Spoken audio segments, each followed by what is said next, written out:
Deep Sidhu RSS का खासुल खास आदमी है और एक लखा सिदाना उसके साथ मिला हुआ है। हमारी उसमें एक एक लाइन उठा के हरियाणा में हमारे भाइयों को भड़काया जा रहा है। मेरा कतई इसमें कोई ऐसी मंशा नहीं थी।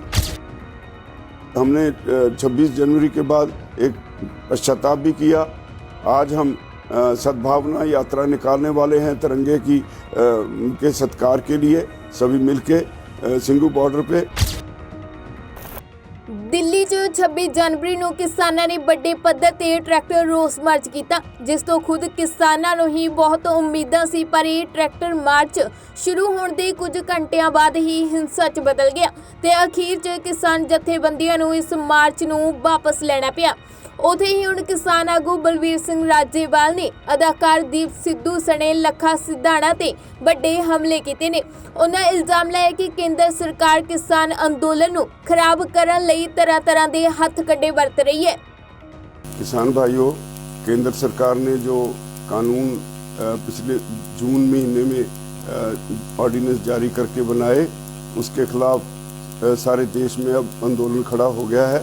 और आंदोलन जब अपनी शिखर पे पहुंचा तो आपने देखा होगा कि कैसे सरकार ने अपने हथकंडे इस्तेमाल करके इस आंदोलन को तोड़ने का हर यत्न ही नहीं किया और इसको एक गहरी चोट पहुंचाई। ये बात आपके समझने की है कि हमारे लिए एक बैरिकेड लगाया गया, जहां से आगे हम नहीं जा सकते थे, लेकिन सरकार हमसे 17 दिन बाद 13 दिसंबर को कुछ लोगों को दिल्ली की तरफ से लाके उन्हें बिठा दिया। उनको कोई बैरिकेड उनके सामने नहीं लगाया गया और उन लोगों के साथ ही ये सारी साजिश रची गई। और एक लखा सिदाना बीजेपी का आरएसएस का खासुल खास आदमी है और एक लखा सिदाना नहीं, दीप सिद्धू आरएसएस का खासुल खास आदमी है और एक लखा सिदाना उसके साथ मिला हुआ है। उन्होंने पंजाब किसान मजदूर संघर्ष कमेटी के नाम पे जो एक जथेबंदी बनी हुई है, उन लोगों से सांठ-गांठ करके इस सारे आंदोलन को गहरी चोट पहुंचाई है। हमने 25 तारीख को उस किसान संघर्ष कमेटी के अगुआ सर सरवण सिंह पंधेर से लंबी मुलाकात करके उनसे बार बार प्रार्थना की कि इस आंदोलन को बचाओ, सारे इकट्ठे होकर लड़े, लेकिन वो नहीं माने। और रात को 10 बजे पुलिस के उच्च अधिकारी उनसे बात करके जाते हैं और सुबह उनको हमारे से पहले ही लाल किला की तरफ तोड़ देते हैं। जब हम अपने रूट पे चले तो हमारे लिए पुलिस सामने खड़ी होके रूट एक तरह से बंद कर दिया। हमारे बार बार कहने के बावजूद वो कहते रहे कि सीधे चले जाओ। लाल किले की तरफ पुलिस खुद भेजती रही। हर नाके पे यही हुआ और पुलिस सरकार एक्सपोज हुई। जिस तरह से लाल किले पे झंडा फहराया गया, इतना लंबा समय पता नहीं पुलिस कहाँ थी और पता नहीं आज जो बदनाम कर रहे हैं संघर्ष को, वो लोग कहाँ थे, कौन से लोग थे जिनसे उन्होंने ये झंडा फहराया और नेशनल फ्लैग की बेइज्जती की गई। हमें इसका बहुत खेद है।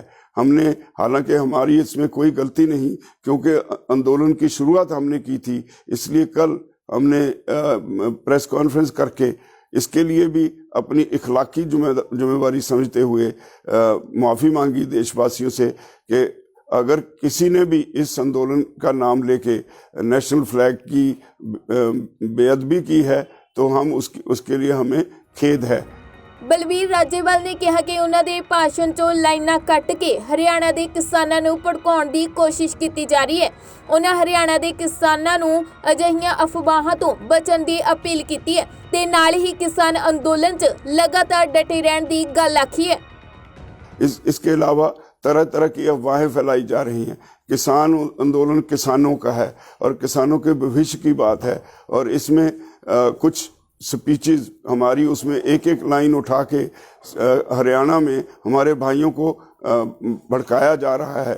मेरा कतई इसमें कोई ऐसी मंशा नहीं थी, क्योंकि मैंने 1978 से हरियाणा में यूनियन खड़ी करने के लिए सबसे पहले रिसालदार बलवीर सिंह, मास्टर केरी सिंह, मांगेराम मलिक जैसे जो किसान लीडर्स थे जो अब दुनिया में नहीं है, उनके साथ मैंने काम किया और हरियाणा में किसान संगठन खड़ा किया।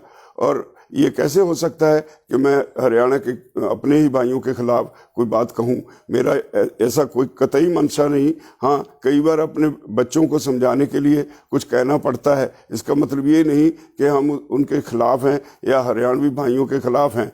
मैं फिर भी अगर किसी भाई को इससे दुख हुआ, उसके लिए मैं खेद प्रकट करता हूँ। लेकिन मैं एक अपील करता हूँ, ये आंदोलन बहुत तेजी से आगे बढ़ रहा है और ये इससे हमारी भविष्य की किस्मत जुड़ी हुई है। इसलिए मेरी निवेदन है, ये बातें सब भुला के, अगर आपको कष्ट हुआ उसकी क्षमा करके सभी दोबारा फिर इस आंदोलन में उसी जोशो खरोश से शामिल हों जैसे पहले हरियाणा और पंजाब दोनों भाई इकट्ठे अलग अलग बॉर्डर्स पे बैठे थे। यूपी वाले अपनी जगह बैठे थे, उत्तराखंड के लोग बैठे थे, मध्य प्रदेश के लोग बैठे थे, महाराष्ट्र के लोग बैठे थे, सभी देश के अलग अलग राज्यों से लोग बैठे थे। लेकिन पंजाब और हरियाणा की संख्या सबसे ज़्यादा सी और ये पंजाब और हरियाणा ही ये इस आंदोलन के साथ देश की किस्मत बदलने वाला था।